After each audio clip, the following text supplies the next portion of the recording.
Sekarang ini kita nak bersama dengan Ismail dan juga Hani untuk kita meneruskan perbincangan untuk hari penamaan calon bagi hari ini. Silakan. Okey, kita bertukar untuk kita membawa perspektif dan juga pandangan yang berbeza berkenaan tentang pilihan raya umum Dewan Undangan Negeri ke-15 ini. Kita terus perkenalkan tetamu kita hari. Ya, betul. Kita bersama-sama dengan Profesor Madya Dr. Awang Azman Awang Pawi, pengasis politik Universiti Malaya, dan juga Profesor Madya Dr. Hairunisa Isa, pensyarah kanan Pusat Pengajian Umum dan Co-Kurikulum Universiti Tun Hussein On Malaysia UTHM. Assalamualaikum dan selamat pagi. Terima kasih, selamat datang. Terima kasih bersama kami. Okey. Dr. Awang, kita tadi berbual-bual berkenaan tentang di bayar lepas. Spesifik kita bercakap tentang bayar lepas. Komposisi pengundi kalau PRU14 diikutkan 64.13. Satu lawan satu pertemuan diumumkan tadi. Datuk Seri Dr. Dominic Lau daripada Perikatan Nasional menentang penyandangnya dari PH Azrul Mahathir Aziz dahulunya mendapat majoriti 5,245 undi. Ini suatu perkara yang menarik kerana Datuk Seri Dominic bertanding di kawasan majoritinya adalah pengundi Melayu. Jadi mungkin kita boleh membawa kepada suatu perspektif bagaimanakah untuk penetrate atau menembusi kawasan bayar lepas ini yang juga PH menempatkan Azrul Mahathir sebelum ini. Kita kena lihat sebelum tu keseluruhan senario politik ataupun landscape politik Pulau Pinang. Pada pilihan raya yang lalu, biasa ceritakan keseluruhan Pulau Pinang ini 67% undi majoriti berada di tangan PH. Pada masa sama 22% undi berada di Barisan Nasional. Jadi kalau kita nak lihat kemunculan Dominic Lau dari Parti Gerakan bertanding pula di kawasan Melayu yang dikuasai oleh Parti PKR ataupun daripada PH. Saya kira ini satu misi yang agak sukar, misi yang agak sulit untuk dilakukan oleh Dominic. Sekarang di dalam media tulia mengapa Presiden Gerakan bertanding di kawasan lebih 60% orang Melayu? Kenapa tidak melawan di kawasan kursi yang diluasi oleh etnik Cina? Jadi ini menunjukkan pada masa yang sama Perikatan Nasional dalam konteks Pulau Pinang menghadapi cabaran yang paling sengit untuk menangi kursi di Pulau Pinang. Ia satu usaha yang cuba ditrombosi sebab mereka berdasarkan kemenangan Perikatan Nasional pada PRU dulu secara menyeluruh dengan andaian gelombang hijau yang mereka cuba bina tersebut akan terus melanda dalam konteks PRN 6 negeri. Tapi saya kira ini satu cabaran yang amat sukar, mencabar, terutama di negeri Pulau Pinang. Ini bukan Kelantan, ini bukan di Kedah ataupun di Terengganu. Tapi mungkin risiko yang diambil itu kita tidak tahu, mungkin ada strategi dan juga alasan strategi. Ya, betul. Mungkin Dr. Karisa boleh kita kongsikan juga berkaitan dengan sukar dan sulit, namun kejutan tu mungkin boleh berlaku. Apa pandangan balas? Okey, dekat sini kita melihat dua keadaan lah, dua elemen, calon itu ataupun parti. Setiap pengundi dia ada sentimental value. Kadang-kadang dia melihat kredibiliti calon itu yang paling utamalah untuk dia memilih calon. Namun kadang-kadang ada pengundi yang lebih melihat parti lebih dominan daripada calon itu sendiri. Jadi dekat sini seperti yang Hani katakanlah, kemungkinan akan berlaku di luar jangka lah. Keputusan meraih undi atau tidak itu akan berlaku keputusan yang luar jangka. Dia bergantung balik pada penduduk tempatan itu. Dia melihat kelebihan kepada calon, kredibiliti calon ataupun parti itu sendiri. Okey, bercakap tentang keputusan di luar jangka ini, kita imbas kembali keputusan yang diambil oleh pendirian parti ataupun gabungan parti masing-masing sebelum penamaan calon. Di Pulau Pinang juga diumumkan untuk Timbalan Ketua Menteri Pulau Pinang juga tidak diumumkan bertanding di bawah tiket DAP. Jadi ini membawa kepada satu gambaran dan juga mungkin membawa satu perspektif baru apakah antara rencana dan juga perancangan yang akan diteruskan di Pulau Pinang khususnya kepada DAP-PH yang mungkin akan meneruskan kecemerlangan dan juga legasi kepimpinan mereka di Pulau Pinang, tapi belum tahu lagi kerana akan ditentukan oleh pengundi. Jadi apakah sebarang pengumuman penamaan calon ini juga akan membawa kepada satu perspektif perbincangan baru dalam kalangan rakyat dan juga pengundi. Ya, kita kena lihat apabila terdapat calon digugurkan lebih-lebih lagi dalam konteks DAP. Jadi sebenarnya itu dalam proses peremajaan parti dan juga membina satu pasukan, ada yang digugurkan, ada yang dikekalkan dan ramai juga muka baru ditonjolkan. Saya kira itu biasa dalam parti bagi memastikan parti tersebut relevan. Dalam konteks kita kena lihat dalam budaya politik DAP, calon-calon mereka bertanding lazimnya golongan orang yang muda. Dan bila sudah 2 term, 2 penggal, 3 penggal, tiba masanya mereka juga memberi laluan kepada mereka yang muda yang lain. Ini satu cara untuk memastikan kesinambungan parti itu terus berlangsung. Kita tak naklah juga sikap setengah parti itu mengekal orang yang lama tu bertanding dari sejak umur 20-an sampai umur 60-an. Ini merupakan tidak bagus dari segi peremajaan parti. Memang yang pada masa yang sama golongan yang berpengalaman, golongan yang lebih senior itu dikekalkan untuk dijadikan mentor, untuk dijadikan panduan untuk rujukan masa depan, khususnya dalam konteks Hala Tuju negeri Pulau Pinang yang kita tahu merupakan sebuah negeri yang maju dan perlu dilojakkan dengan lebih baik sesuai dengan sesiji dan situasi ekonomi semasa. Tadi kita berbincang berkenaan tentang Sungai Tua diumumkan Datuk Seri Amiruddin Syari kembali akan bertanding di kerusi yang dipegang oleh beliau sebelum ini menjawab jawatan Yang Amat Berhormat Menteri Besar Negeri Selangor. Ini Prof Awang mungkin boleh bercerita tentang poster boy yang digagaskan ataupun yang diletakkan pada PRU Dewan Undangan Negeri ke-15 pada kali ini. Di Negeri Sembilan sudah pun diletakkan untuk Pakatan Harapan Datuk Seri Amiruddin Harun dikekalkan sebagai poster boy, tetapi Perikatan Nasional masih lagi belum membuat keputusan siapakah poster boy-nya. Di Kedah dan juga di Selangor, malah di Pulau Pinang YB Chow Kon Yao juga mungkin akan dikekalkan. Cuma persoalannya apa poster boy itu membawa signifikan penting dalam PRU DUN ke-15 pada kali ini, khususnya meletakkan nama secara spesifik dalam tempoh berkempen. Okey, pentingnya poster boy ini untuk pengundi menilai sejauh manakah sesebuah negeri yang bakal dipimpin itu membawa arah tuju yang lebih baik, memberikan imej dan juga mampu meningkatkan populariti dan meraih undi kalangan pengundi setempat. Ini sangat penting. Pada masa yang sama kita lihat di negeri-negeri seperti Kelantan, beberapa negeri lain belum lagi di PN belum lagi umumkan siapa poster boy. Malah di Selangor pun mereka tidak menamakan. Tapi jika ini berlaku, saya kira mungkin mereka kekurangan siapa yang mahu ditonjolkan sebagai poster boy. Tapi secara luasnya sebenarnya apabila kita lihat di luar, kita anggap ini pilihan raya umum dalam satu poster, bukan pilihan raya negeri yang satu negeri, beberapa negeri. Jadi sebenarnya ia mewakili kepimpinan sosok pemimpin yang lebih besar. Kalau di konteks PRN, ia mewakili wajah Tan Sri Muhyiddin Yassin dan juga Tan Sri Hadi Awang. Dalam konteks kerajaan perpaduan, ini sebenarnya kerajaan perpaduan di beberapa negeri ini juga sebenarnya mewakili sosok Perdana Menteri. Apa yang berlaku sebenarnya ialah kita anggap ini sebagai tim Anwar. Sebagai tim Perdana Menteri, tim kerajaan perpaduan.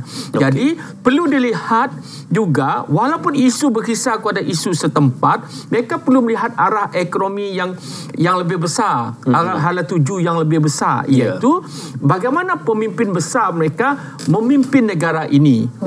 Apa prestasi untuk PN pula, apa prestasi ketua pembangkang mereka yang berada di Dewan Rakyat mampu berhujah dengan baik. Ini juga perlu dinilai oleh pengundi, yang mana satu yang perlu diberikan perhatian, diberikan penilaian yang sewajarnya.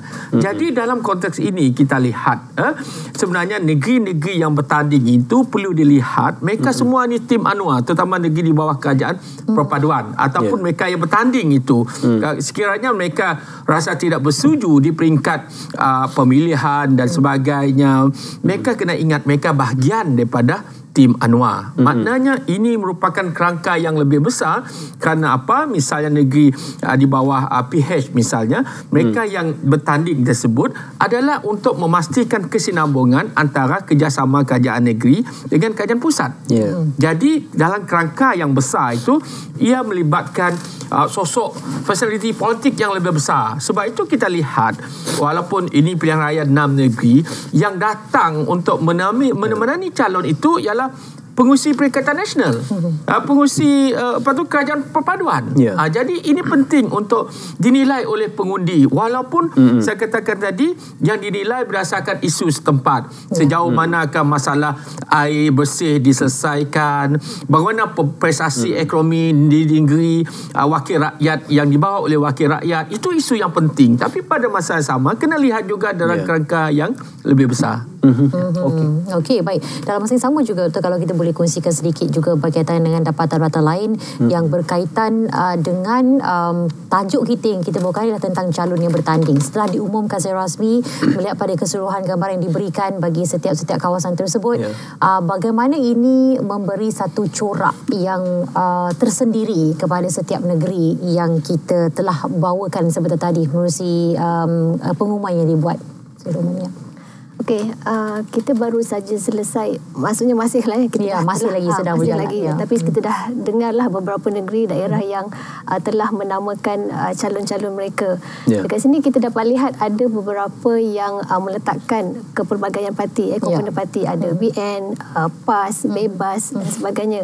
Malah ada juga tadi beberapa tempat daerah yang hanya 1-2 parti sahaja.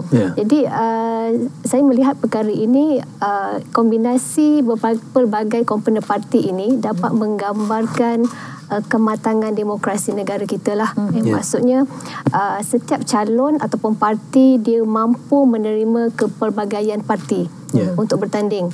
Dan ini juga dapat mencerminkan kematangan pengundi kita lah, yang mana pengundi mampu menilai calon yang sesuai, yang mereka fikir layak untuk mereka pilih bagi mewakili mereka dalam struktur pentadbiran negara. Sebab kita dalam demokrasi berparlimen, yang mana kuasa menentukan kepimpinan kita adalah rakyat. Jadi apabila calon yang bertanding itu sendiri dari pelbagai komponen parti, rakyat bebas memilih berdasarkan kredibiliti calon, mungkin manifesto yang diwar-warkan oleh parti dan juga track record parti itu sendirilah. Kat sini adanya elemen demokrasi, kematangan demokrasi yang diamalkan dalam negara kita. Okey. Dalam menjayakan agenda di peringkat persekutuan, kita lihat dalam tempoh 7 hingga ke 8 bulan pemerintahan Yang Amat Berhormat Datuk Seri Anwar Ibrahim di bawah lembayung Kerajaan Perpaduan Malaysia Madani pada ketika ini sudah pun mula untuk memberi spesifikasi dan juga tumpuan kepada negeri-negeri yang dilihat mempunyai potensi dan juga sudah pastinya senantiasa memberikan bantuan dan juga saluran keuangan bagi memastikan agenda pembangunan negeri akan dapat dicapai. Sebelum ini di Rumah Terbuka Madani Negeri Sembilan diumumkan ratusan juta untuk projek penambahan dan juga pembinaan lebuh raya menghubungkan beberapa daerah di Negeri Sembilan. Tidak terkecuali juga di Selangor untuk rancangan Selangor Pertama, dan juga di Pulau Pinang juga diberikan peruntukan ratusan juta juga untuk merealisasikan hasrat visi Penang 2030. Jadi ada beberapa perkara dan juga kehendak yang mustahak yang ingin direkayasa dan realisasikan oleh Kerajaan Persekutuan. Andai sekiranya kita melihat kelangsungan ini dituntut dan juga diperlukan, maka ini masanya pengundi dan rakyat membuat pilihan supaya kelangsungan ini akan dapat diteruskan, agenda Kerajaan Persekutuan diterjemahkan kepada kerajaan tinggi. Ya, mana tahu di kerajaan-kerajaan negeri lain juga, agenda Kerajaan Persekutuan juga akan dapat direalisasikan sekiranya rakyat membuat pilihan yang betul. Okey, kalau kita lihat di bawah Kerajaan Malaysia Madani ini diketuai oleh Datuk Seri Anwar Ibrahim, kita lihat berdasarkan 7-8 bulan perintah beliau, kita lihat negeri-negeri yang bukan di bawah Kerajaan Perpaduan pun diberi perhatian. Bantuan-bantuan peruntukan di negeri Terengganu, di negeri Kedah, malah di Kelantan, yang selama ini ada yang tidak disalurkan, khususnya pada pemerintahan yang dulu, sekarang disalur, malah dipertingkatkan. Ini mencerminkan bahawa keadilan kerajaan itu tidak mengira warna parti, warna kulit, agama dan sebagainya. Maknanya perbezaan ideologi itu mampu mereka kesampingkan demi untuk memastikan pembangunan yang lebih menyeluruh. Tetapi untuk memastikan pembangunan itu berlangsung dengan lebih cepat, pembangunan itu dapat lancar lagi dan memastikan segala permasalahan rakyat yang telah berlangsung berpuluh tahun yang selama ini diabai oleh kerajaan pusat, yang mereka yang berada negeri di segi komitmen dilihat kurang keupayaan, prestasi. Saya kira sudah tiba masanya mereka menilai kembali adakah pendekatan mereka lakukan selama ini adalah baik, ataupun mereka perlu pengundi khususnya perlu menilai adakah keputusan mereka penggal yang lepas itu satu keputusan yang tepat, ataupun sebaliknya dengan perubahan kerajaan di peringkat persekutuan. Jadi mereka perlu menilai parti mana, kerajaan mana yang lebih banyak dapat membantu mereka supaya mereka keluar daripada garis-garis keperitan, garis-garis kemiskinan dan sebagainya. Misalnya dalam konteks isu peluang pekerjaan, agak-agaknya negeri kerajaan parti manakah yang boleh membawa ke arah untuk memastikan peluang pekerjaan itu lebih banyak diwujudkan agar penghijrahan ke negeri-negeri lain itu dapat diminimalkan. Jadi perkara inilah perlu dinilai oleh pengundi, terutama prestasi ekonomi sesebuah negeri. Terlebih dahulu kita nak bersama dengan Ismail dan juga Hani. Katanya banyak yang nak ditanyakan dengan tamu kita ni. Sudah lebih pasti. banyak lagi. Banyak lagi. Manfaat kita berikan sepenuhnya untuk jam yang terakhir ni. Okey, diam tak diam sebenarnya telah diumumkan satu demi satu dan kita akan bawakan lagi dari semasa ke semasa, dan kita masih lagi bersama-sama Profesor Madya Dr. Awang Azman Awang Pawi, penalisis politik dari Universiti Malaya, dan juga Profesor Madya Dr. Haryunisa Isa, pensyarah kanan Pusat Pengajian Umum dan Kokurikulum UTHM. Baik, kita kembali juga berkaitan dengan apa yang kita kongsikan tadi. Telah diumumkan calon dan pastinya selepas ini, mana saat ini telah pun dimulakan kempen merayu undi, dan kali ini seperti mana kita sebut juga berkaitan dengan aspek kematangan yang perlu diterjemahkan pada kali ini. Tak kira lah sama ada dalam kalangan pengundi itu sendiri, tapi dari kalangan jentera yang akan meraih undi tersebut. Jadi kalau disebut sebagai pemilihan rasional dan juga pemilihan emosional, mana satu sebenarnya yang dekat dalam kalangan para pengundi kita pada ketika ini secara umumnya? Okey.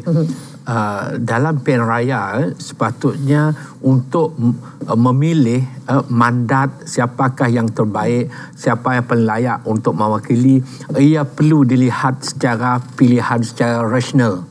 Pilihan rasional merupakan satu keutamaan pengundi. Mengapa mereka memilih calon tersebut, mengapa mereka memilih parti tersebut, mengapa mereka hendak mahukan kerajaan tersebut kekal ataupun tidak kekal.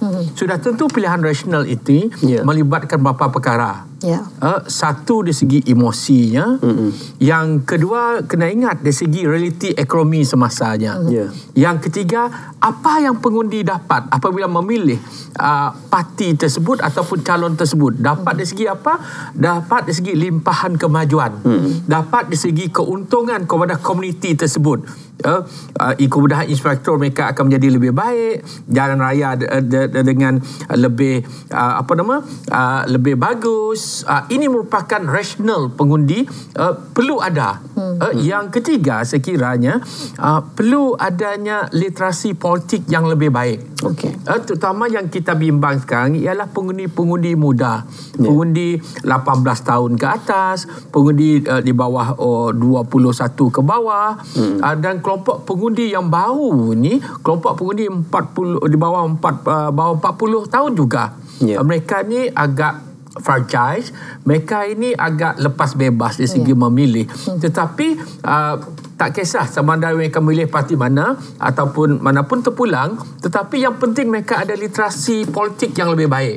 Maksudnya mereka faham apakah prestasi wakil rakyat mereka pilih. Adakah dengan memilih parti tersebut mereka dapat membawa masyarakat mereka menjadi lebih baik ke tidak? Jadi literasi politik tentang situasi politik, rasional politik itu perlu ada.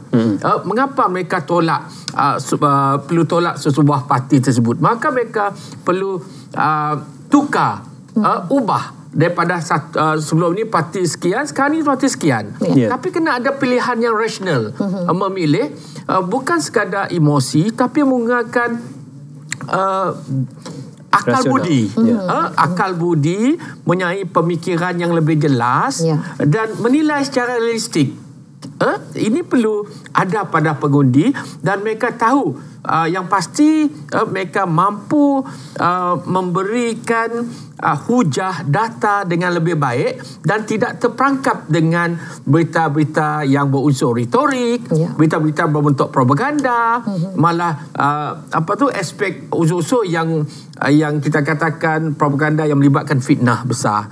Jadi ini yang perlu mereka pastikan, sebab yang kita tahu RTM sendiri utamakan kesahihan berita dan kalangan anak muda, malah kadang generasi yang lama juga kadang-kadang mereka mudah menerima satu berita itu tanpa mereka memeriksa kesahihan. Jadi mereka perlu menilai secara kritis apa-apa mereka terima daripada mana-mana parti, supaya mereka tidak terperangkap dengan sentimen, mereka tak terperangkap dengan retorik, akhirnya mereka rugi untuk 5 tahun. Bercakap berkenaan penawaran ini, what they have to offer, Dr. Khairunisa, ini perkara yang penting kerana bukan saja kita bercerita tentang penawaran oleh parti, tetapi penawaran dalam sistem demokrasi. Kita menjunjung demokrasi, perlunya ada integriti dan juga perlunya ada pelaksanaan sistem disiplin dan juga undang-undang yang baik. Dalam masa beberapa tahun ini kita melihat progres yang lebih baik. Akta Anti Lompat Parti sudah pun diluluskan dan dilaksanakan pada PRU ke-15. Kemudian untuk undi 18 dan selepas ini mungkin juga akan diteruskan dengan Akta Pendanaan Politik. Ini mungkin antara janji dan juga aspirasi Yang Amat Berhormat Perdana Menteri untuk memastikan isu integriti akan dapat ditangani. Maka dalam penawaran sistem demokrasi, menjunjung demokrasi, penawaran integriti itu juga amat penting. Bukan saja daripada mana-mana parti, mana-mana kepimpinan, tetapi dalam sistem politik itu untuk ditawarkan supaya tidak ada kelelahan atau keletihan politik dalam kalangan masyarakat. Apa mungkin respon daripada Doktor berkenaan isu ini? Okey. Elemen integriti memang satu elemen yang penting lah. Bukan sahaja dalam pelbagai aspek dan beberapa sektor pun kita melihat integriti adalah elemen yang sangat penting dan dia akan menjamin ketelusan, especially dalam pentadbiran lah. Sebab tu kita lihat Perdana Menteri hari ini dia sangat menekankan elemen integriti. Satu persatu yang kita lihatlah tindakan yang dibuat untuk memastikan integriti demokrasi itu lebih baik dan berkesan, supaya ia menjadi satu bukti bahawa kepimpinan struktur pentadbiran kita hari ini mementingkan integriti agar pengundi ataupun masyarakat lebih yakin dan percaya kepada struktur pentadbiran negara. Jadi perkara ini secara tak langsung akan mematangkan juga pengundi, pengundi especially pengundi muda. Kita tahu pengundi 18 hingga 20 tahun dia dalam fasa mood dan pola pemikiran tersendiri. Jadi mereka ada persepsi yang tersendirilah, walaupun kita kata begini, mereka ada justifikasi mereka. Jadi bila elemen integriti ditekankan dalam sektor politik, dalam pentadbiran dan sebagainya, dia membantu pengundi muda lah, especially untuk lebih matang, pandai berfikir apakah sebenarnya kebenaran ataupun aspek yang ditekankan oleh Perdana Menteri lah ataupun pemerintahan negara. Justice lah, keadilan. Betul, keadilan. Jadi dekat sini ending nanti matlamat negara untuk kesejahteraan rakyat dan juga pembangunan negara itu dapat dicapai apabila pengundi mula matang untuk berfikir, menilai dan memilih. Okey, baik. Dan bercakap tentang soal integriti dan harus juga diterjemah dengan kematangan demokrasi dalam kita menuju ke dalam tempoh berkempen dan akhirnya pergi ke tarikh 8 Ogos dan juga 12 Ogos nanti. Okey, jadi dalam hal ini hakikatnya secara umumnya kempen kempen dibenarkan dan telah pun memang ditetapkan mengikut lunas demokrasi serta undang-undang yang bertujuan untuk memberi peluang kepada rakyat, terutama sekali pengundi di ke-6 negeri berkenaan untuk buat pilihan berdasarkan janji-janji yang diberikan, manifesto yang akan diberikan. Namun dalam masa yang sama, bagaimana kalau kita melihat juga dari segi aspek kempen yang hendak dijalankan nanti, kematangan itu, maknanya melebihkan, menyuarakan tentang ataupun bersuara berkaitan dengan kelebihan mereka sendiri berbanding lawan, dan juga mungkin meminimalkan kelemahan ataupun kesilapan pesaing mereka. Serangan pribadi. Ya, sepatutnya kempen politik ini berkisar mengenai apa pencapaian mereka yang mereka boleh tunjuk kepada pengundi mereka. Apa prestasi yang telah mereka tunjukkan sepanjang mereka menjadi pemerintah. Mereka perlu gunakan statistik, statistik dari segi realiti ekonomi. Berapa pertumbuhan ekonomi pernah dijanakan ataupun sedang dijanakan oleh negeri yang mereka takbir ataupun negara yang mereka takbir. Berapa dari segi kadar peratus, dari segi peluang pekerjaan telah dicipta. Bukan sahaja peluang pekerjaan, malah dari segi pertumbuhan ekonomi telah dicapai. Ini merupakan satu antara petunjuk-petunjuk yang boleh digunakan. Sama juga dengan bagaimana situasi negeri mereka. Bagaimana kedudukan anak-anak mereka selepas selesai belajar. Adakah mudah mendapat pekerjaan ataupun terpaksa berhijrah ke negeri ataupun ke negara lain. Ini merupakan antara perkara yang mereka perlu lihat. Semuanya disebabkan oleh prestasi parti yang memimpin negeri ataupun negara yang perlu diberikan perhatian. Mereka kena hujah secara ilmiah menggunakan fakta dan bukannya auta. Jadi ini penting untuk memperlihatkan bahawa calon parti tersebut betul-betul diperlukan untuk 5 tahun lagi. Daripada memburukkan lawan, menyentuh isu pribadi lawan, mengaibkan lawan, yang lebih lagi menggunakan masih lagi sentimen berlegar kepada isu 3R, etnik, agama, isu siraja. Tak perlu. Memang kita tahu parti-parti tertentu memang mereka merupakan parti yang berteraskan etnik. Tapi pada masa yang sama mereka perlu tahu ada batas-batas tertentu apabila mengaitkan dengan isu etnisiti. Jadi mereka sudah pasti, saya kira parti kepimpinan tinggi telah memberikan panduan yang sewajarnya untuk memastikan mereka tak terjebak dengan isu-isu ini. Terutamanya ketika kempen. Sudah pasti ketika mereka kempen, mereka begitu seronok sekali bercakap. Kadang secara tidak sengaja benda itu boleh terlepas. Jadi perkara ini mereka perlu mengingatkan diri mereka sendiri, malah kepimpinan di peringkat menengah, akar umbi, supaya tidak terjebak perkara tersebut. Sebab risikonya sangat tinggi untuk ditanggung sebab ia melibatkan undang-undang negara. Okey, saya juga nak sentuh. Tadi Dr. Khairunnisa, kita banyak melihat satu lawan satu pertembungan yang menunjukkan di beberapa kawasan berbanding kalau pilihan raya umum sebelum ini ataupun PRN sebelum ini banyak menyaksikan pertembungan lebih daripada 3 penjuru. Persoalannya adalah bagaimanakah ini akan membawa kepada suatu ruang demokrasi dan juga pertandingan yang lebih sengit. Kalau kita lihat ia didorong dan juga dipacu kerana gabungan. Contohnya Perikatan Nasional sudah pun ada pergabungan antara Bersatu dan juga PAS dan juga PH UMNO juga sudah pun mula menjalinkan kerjasama. Jadi sudah nampak pertembungan hanya 1 lawan 1. Apakah ini kita bawa gambaran jujukan bahawasanya akan berlaku satu sistem bipartisan dalam pemerintahan dan juga pentadbiran politik negara kita? Okey, kalau lihat kepada 1 lawan 1 kan, sepertinya tidaklah begitu sukar kan, 1 lawan 1. Jadi seperti yang dikatakan tadi, ia mungkin boleh menjadi satu perubahan landscape barulah dalam politik hari ini selepas pilihan raya ini, yang mana dia mungkin boleh terjemahkan ataupun dia menggambarkan kepada keputusan pilihan raya umum yang lepas seperti di persekutuan lah. Kalau kita lihat sebelum ini saingan sengit beberapa penjuru, tapi kali ini lebih mudah sebab ada hasil gabungan daripada beberapa parti itu tadilah. Itu pendapat saya lah. Okey. Menarik pandangan tersebut, dan kita ada isyarat untuk kita bersama dengan Munawar di beberapa lokasi yang akan diumumkan. Ya, silakan Munawar.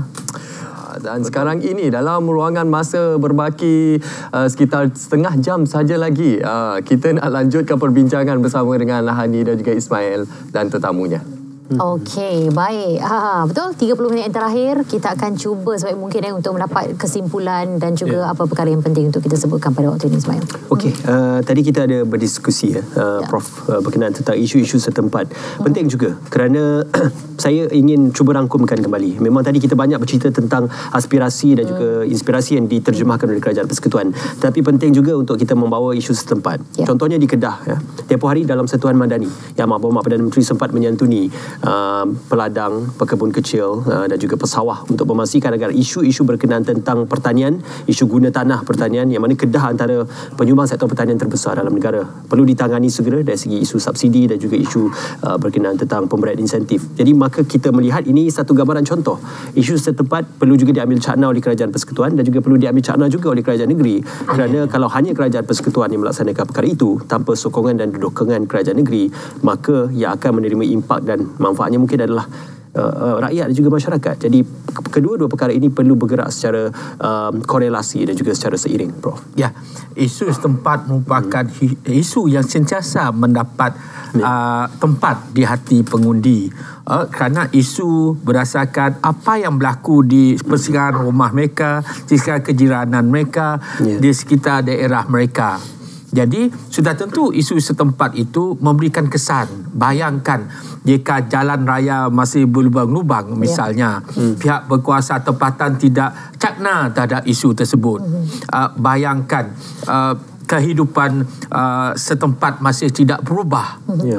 Jadi parti mana yang boleh membawa perubahan yang lebih baik, boleh meningkatkan pendapatan mereka lebih baik, kemudian peluang dari segi keusahawanan yang lebih besar yang perlu diteroka, yang perlu dimanfaatkan. Jadi isu setempat ini sentiasa mendapat tempat berbanding isu yang bersifat terlalu nasional misalnya, malah tidak terlibat dengan apa yang berlaku dengan PRN ini. Misalnya isu MA63 Sabah dan Sarawak, sudah tentu isu itu hanya berkisar kepada negeri di Sabah Sarawak dan tidak memberi kesan kepada Kedah, tidak memberi kesan kepada Kelantan atau Pulau Pinang. Jadi kita lihat bagaimana prestasi yang telah ditunjukkan dalam menyantuni masyarakat setempat sangat penting. Untuk satu golongan sasaran pengundi, ada pengundi menganggap wakil rakyat mereka berprestasi tinggi jika bila ada kenduri wakil rakyat mereka datang, bila ada kematian wakil rakyat mereka datang. Walaupun kita lihat bahawa tugas wakil rakyat sebenarnya lebih daripada itu. Tugas wakil rakyat ialah mengubal lawmakers ini ialah mengubal undang-undang, mengubal dasar. Tetapi bagi sesengah masyarakat, mereka terlalu ingin disantuni. Mereka tidak peduli wakil rakyat itu bercakap mengenai isu setempat mereka tak di Dewan Undangan Negeri. Asalkan janji nampak muka. Jangan tunjuk muka bila ada kematian, bila ada kenduri, tetapi bila ada banjir besar tak ada pula misalnya. Jadi berlainan pula isunya. Jadi isu masyarakat setempat ini memang mendapat perhatian, tetapi sejauh mana sama ada parti yang sedia ada ataupun parti lawan mereka menggunakan isu tersebut dengan sebaik-baiknya untuk memberikan kelebihan kepada mereka. Tapi pada masa yang sama perlu ingat, ada kalanya menggunakan media sosial misalnya seperti TikTok mampu mempengaruhi sentimen pengundi. Walaupun mereka kurang berprestasi, tapi mereka menggunakan TikTok seolah mereka tu bekerja 24 jam. Jadi benda ini berlaku juga. Jadi dalam menilai isu setempat ini, saya kira pengundi sewajarnya mereka menaiki mandat. Mereka menjadi raja sehari untuk menentukan siapa paling layak. Jadi mereka perlu memastikan isu setempat mereka betul-betul mendapat pembelaan. Bukan dibela dengan kenyataan-kenyataan bersifat retorik. Tapi melalui pelaksanaan yang dapat dilihat dengan kacamata sendiri. Bukan sekadar berjanji, tapi situasi tidak berubah. Di kawasan setempat jalan masih berlubang, kehidupan nelayan petani masih tidak ada perubahan. Kata nak datangnya pelabur 2 bilion, tapi apabila diminta boleh tak jelaskan secara spesifik aspek mana pelaburan itu ada, tidak mampu. Dikatakan tidak nak memberikan tak nak memberi penjelasan. Jadi ini yang perlu dinilai oleh pengundi setempat. Mereka perlu lebih kritis menilai prestasi wakil calon yang mereka nak itu dengan menyuruh. Bukan disebabkan mereka datang 5 tahun baru datang, baru tunjuk muka, bukan hanya tahu berjanji, tapi bila sudah jadi wakil rakyat sebelum ni mereka tak tunai pun tanggungjawab. Jadi ini pengundi mempunyai kuasa yang sangat besar untuk menentukan masa depan kawasan setempat mereka sendiri. Ataupun mereka nak biarkan benda itu berlalu begitu saja, ataupun dengan cara ada pula tidak mahu turun mengundi. Kononnya protes. Sebenarnya ini merugikan pengundi dan menguntungkan wakil rakyat. Jadi perkara isu setempat inilah sebenarnya satu isu yang mendapat perhatian, dia mendapat tempat di hati pengundi dan perlu disuarakan, perlu dinilai secara lebih kritis dan jangan sesekali melepaskan peluang ini untuk mereka memilih 5 tahun sekali. Okey. Saya teringat ada setengah golongan yang berjenaka. Perkara yang hanya muncul 5 tahun sekali adalah ahli politik. Tapi saya kira dalam konteks masa kini, ahli politik sentiasa dipantau oleh pengundi ataupun masyarakat netizen. Setiap tidak tanduk mereka, setiap kenyataan mereka, dengan adanya kemudahan teknologi, ahli politik ni sukar untuk lari. Walaupun benda itu telah dinyatakan 5 dan 10 tahun yang dulu. Ini akan disebut kembali. Akan disebut sekali, akan diulang tayang sekali. Tapi risau kalau disalah tafsir. Dan diambil konteks, kadang dimanipulasi dalam konteks yang serpihan, tidak secara menyuruh. Ini juga bahayanya media sosial yang perlu diberi perhatian.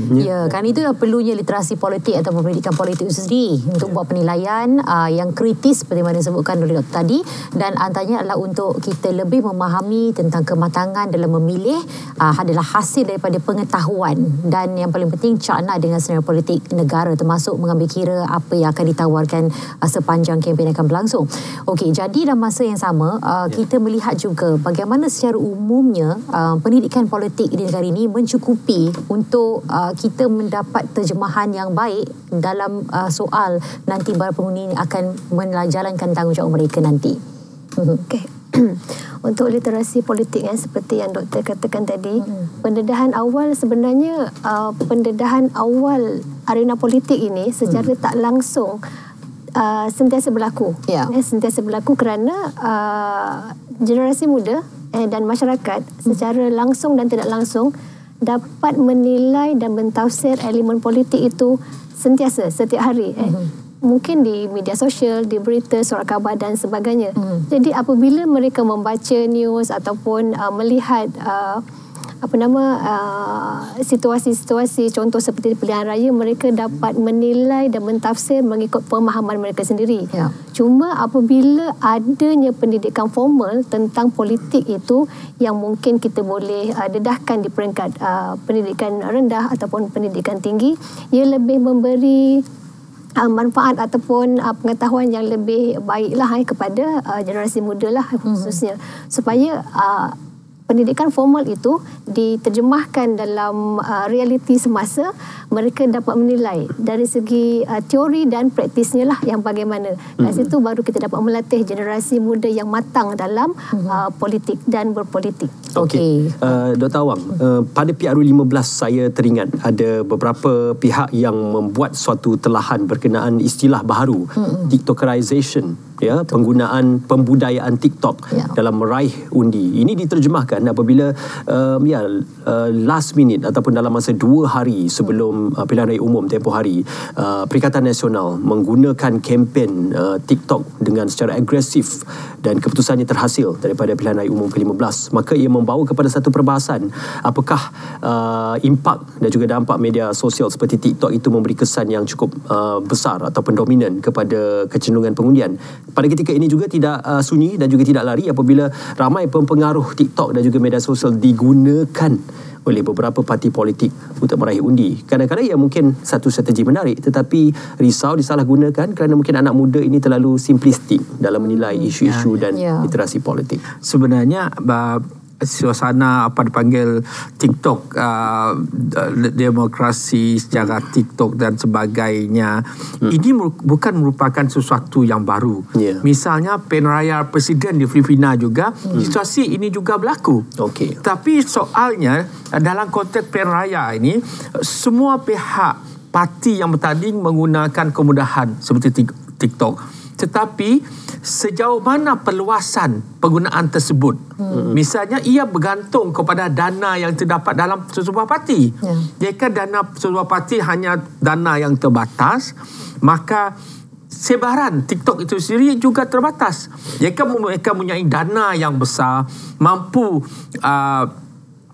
membayar pelbagai pihak untuk mengeluarkan TikTok dan sebagainya secara massa, secara menyuruh, itu boleh menyebarkan pengaruh yang lebih luas. Jadi saya kira begini, dalam pilihan raya masing-masing menggunakan media sosial, tetapi pihak mana yang lebih mampu menjana memastikan penyebaran pengeluaran dengan lebih besar. Semuanya bergantung kepada dana politik itu sendiri. Jadi dalam hal ini saya kira parti-parti, sesebuah parti perlu mengambil perhatian terutama dari segi dana parti politik itu untuk terlibat sama dengan lebih agresif dalam penggunaan TikTok. Tapi mereka kena ingat, sekiranya penggunaan cara melampau dan luar biasa itu mungkin dikaitkan dengan politik wang, isu dana pilihan raya dan sebagainya. Dan kesannya supaya pilihan raya, mungkin ada parti yang kena disiasat akaunnya, perbelanjaan yang luar biasa. Kerana kita sekarang ini tidak ada lagi akta pembiayaan dana politik yang lebih yang lebih mantap.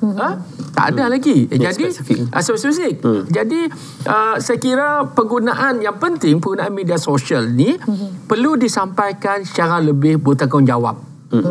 Bukan menyebarkan fitnah, propaganda, bila disiasat, bila dipetikai, minta maaf. Ini satu tindakan tidak tanggungjawab. Sebar berita palsu selepas diketahui oleh orang ramai, minta maaf, pilihan raya sudah selesai, sebuah parti itu sudah menang kerana fitnah-fitnah tersebut. Ini boleh merosakkan demokrasi, boleh merosakkan pemikiran dalam masyarakat itu sendiri. Tapi kalau kita bercakap tentang media sosial, Dr. Mada, kita tak boleh hentikan apa yang ingin disampaikan oleh golongan-golongan tertentu ini untuk memancing atau memukat undi.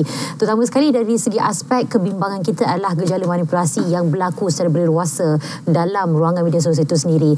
Jadi kita tak boleh hentikan. Jadi apa yang perlu dilakukan selain daripada literasi politik yang perlu dipergiatkan lagi? Memang kita tak boleh hentikan. Cuma kesedaran itulah. Kesedaran itu penting. Seperti sebelum kita membuat sesuatu, kita kena fikir konsekuensi, kesan dia. Kesan yang akan dialami oleh contohlah parti tertentu ataupun calon dan juga masyarakat lah especially. Jadi kita tak boleh nak mengatakan bahawa semua netizen ataupun penular ini perlu ada kesedaran. Kita boleh menghebahkan supaya fikir sebelum bertindak. Tetapi setiap individu ada pendirian masing-masing kan. Mungkin mereka pemikiran mereka rasa mereka betul. Ya, betul. Tetapi mereka tak melihat kesan daripada tindakan mereka. Jadi kat sini kita tak boleh menghalang mereka dari menularkan perkara-perkara yang tidak betul atau tidak sahih, tetapi sebagai masyarakat kita menilai, kita kena melihat cerita itu secara keseluruhan sebelum membuat pilihan ataupun keputusan. Okey, fikir dahulu sebelum bertindak, tapi kebanyakan majoriti anak muda lah, buat dulu baru tahu. Kita bukan lagi dalam kategori muda. Muda nak menghampiri dewasa lah kot. Dr. Awang, ada beberapa nama yang diumumkan memegang pejawatan di kabinet dan juga akan bertanding untuk pilihan umum Dewan Undangan Negeri nanti. Jadi mereka juga bertanding di parlimen sebelum ini dan juga mereka akan bertanding di pilihan Dewan Undangan Negeri. Apa mungkin ada kelebihan, advantage dan juga mungkin manfaat yang boleh diperoleh kalau sekiranya seseorang calon itu juga seorang menteri dan pada waktu yang sama berada dalam ahli Dewan Undangan Negeri tersebut? Okey, contoh yang jelas saya kira ialah Tok Mat. Beliau ialah Menteri Pertahanan. Beliau juga timbalan Presiden, tapi dia bertanding di peringkat DUN sekarang ini. Saya kira ini merupakan sesegi politik. Yang pertama, untuk menggunakan aura beliau sebagai Menteri di Persekutuan, menggunakan jawatan beliau sebagai timbalan Presiden UMNO untuk menarik lebih ramai pengundi untuk, bukan saya menyokong di peringkat DUN rantau, tapi juga untuk keseluruhan Negeri Sembilan. Sebab Tok Mat dulu pernah menjadi Menteri Besar di Negeri Sembilan. Ini merupakan salah satu sesegi politik yang mereka gunakan untuk memastikan kedudukan parti mereka menjadi lebih kuat dan mendapat keyakinan yang penuh. Kerana prestasi Tok Mat sebagai Menteri Besar dulu, saya kira antara prestasi Menteri Besar yang agak cemerlang.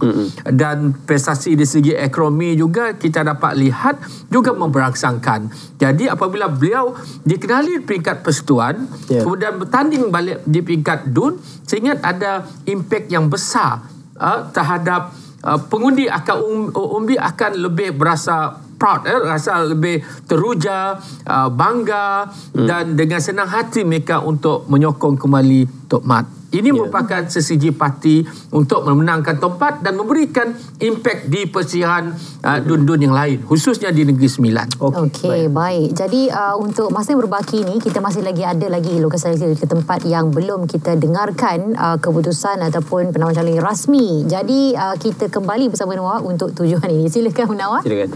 Tapi terima kasih Munawar kerana senantiasa membawakan kita lintas langsung bersama rakan-rakan pelapor kita. InsyaAllah kita akan mengopi lepas ni walaupun dah tengah hari. Tapi apa-apa pun tempoh berkempen sudah bermula. Dan pastinya dalam sepanjang tempoh berkempen ini banyak perkara-perkara yang perlu juga disantuni berkenaan tentang isu-isu sensitif yang perlu untuk difahami. Sedikit Prof Awang sebelum kita berakhir, tadi kita tersentuh berkenaan tentang calon-calon yang dahulunya membawa mandat parti yang lain. Mungkin ada beberapa individu yang kali ini membawa juga mandat pada parti yang baru ataupun gabungan yang baru.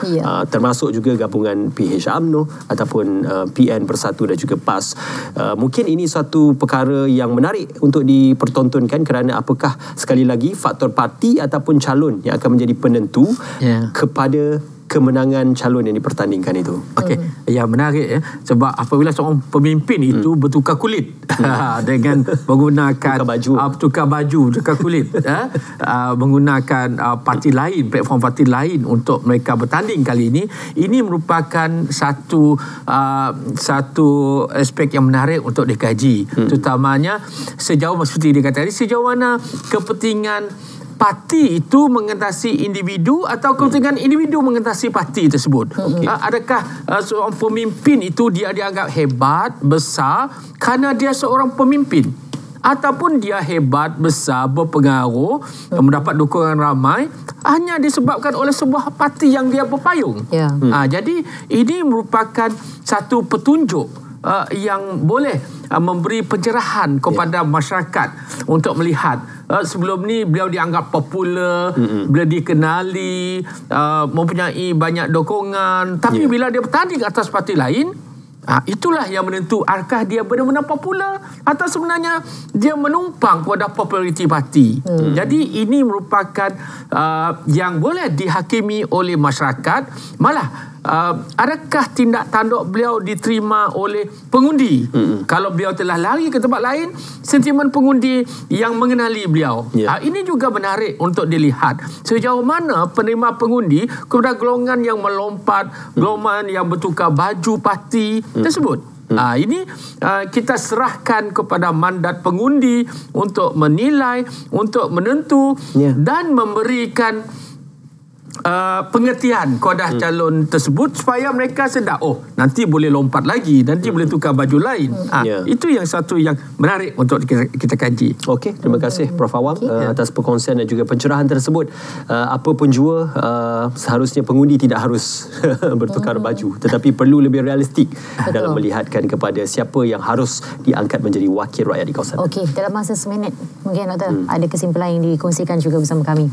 Okey, jika menyentuh populariti calon ataupun parti kan, saya rasa pendapat saya lah dalam keadaan hari ini pengguna semakin matang dan realistik dalam memilih calon wakil rakyat kepada mereka. Jadi sebagai calon wakil kepada rakyat, mereka seharusnya melihat dan concern lah apa sebenarnya keperluan rakyat semasa hari ini, isu-isu semasa yang perlu tackle dan ambil action apa yang diperlukan oleh rakyat. Kita tak nak hanya bercakap, berjanji dan sebagainya, tetapi tindakan itu tiada ataupun tindakan samar-samar.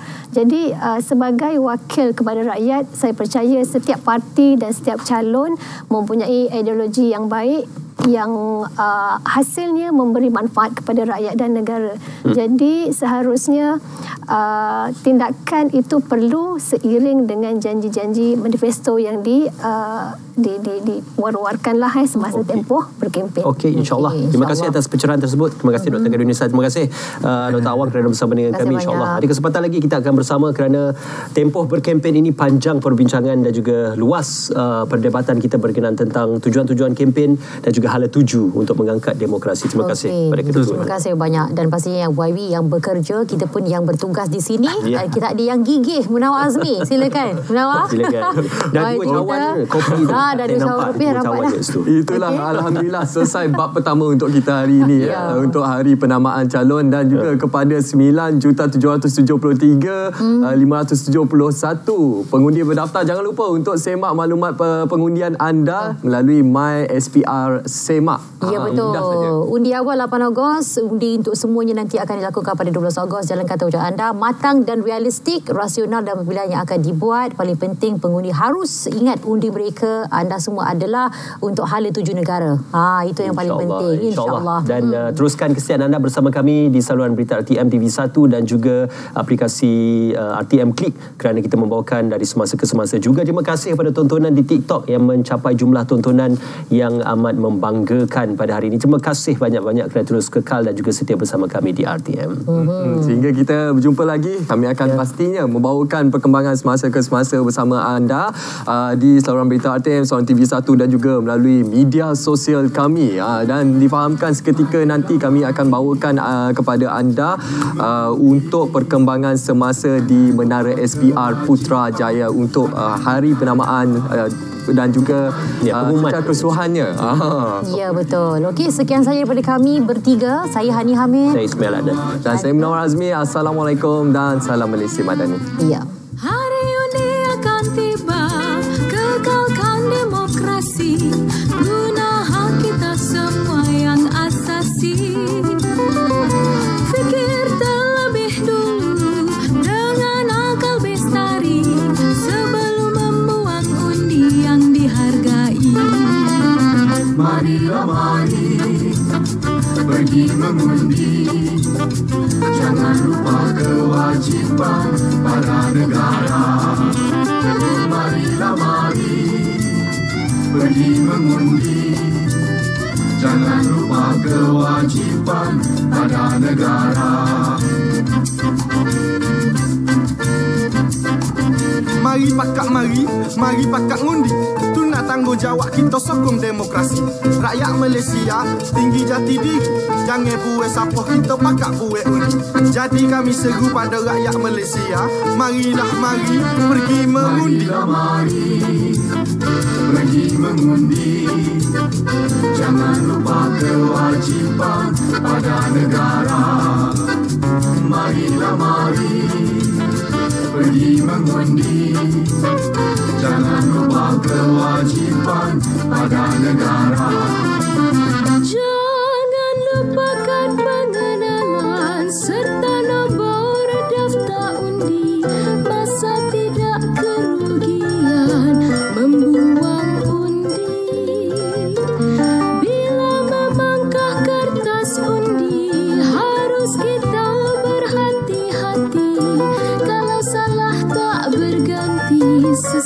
sendiri. Marilah mari pergi mengundi, jangan lupa kewajiban pada negara. Marilah mari pergi mengundi, jangan lupa kewajiban pada negara.